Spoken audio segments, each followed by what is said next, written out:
Part 2 na guys, part 2.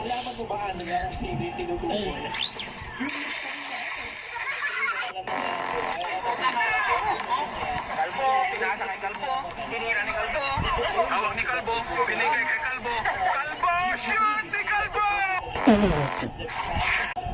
Okay, counted po yun guys. Counted po yun Kalbo, pinasa kay Kalbo, tinira ni Kalbo, hawak ni Kalbo, binigay kay Kalbo, Kalbo, shoot ni Kalbo!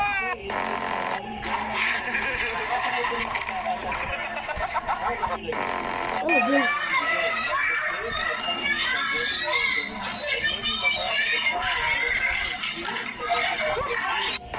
Gagi ko. Kamusta ka na? Last season, Banyol!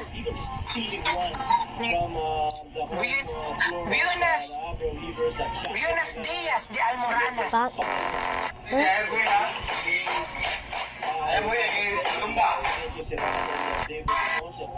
Uy! Talagang binibigay na nila yung trade sa dalawa. Gagi! Nagpalikan din sila. Okay? Okay guys. And that game number 3. Alam na ang buhay ko. 3 na lang. Wala na guys. Oh. Wala na. Ito, hindi yan maas. Wala na yung ito na ang dalawa guys.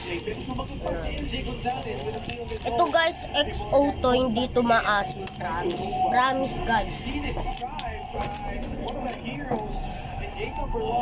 Ito kasi guys nakasulat to. San Palok.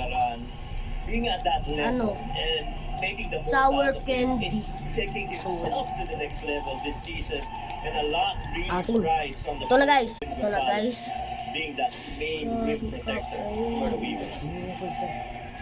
Ano? Ito na. Ito na, ito na, ito na. That's the best he can do because once Christian Pagaran takes off, there is Ay, wala pa to guys. players that can actually go up with that leap of Christian Pagaran. There's that move going to baseline side for Christian, and to get off that shot over a really good rim protection guy in Raven shows you the level of confidence for this young man. Di ba yung San Palok guys, maasim to? Search nyo sa Google, maasim yung San Palok. Promise. Ang ganda ng ano niya, ng percentage niya from the field. 46% Asim. from the field. Oh my 50% God. from 3. He's gonna need that in the regular Ay, hindi meron.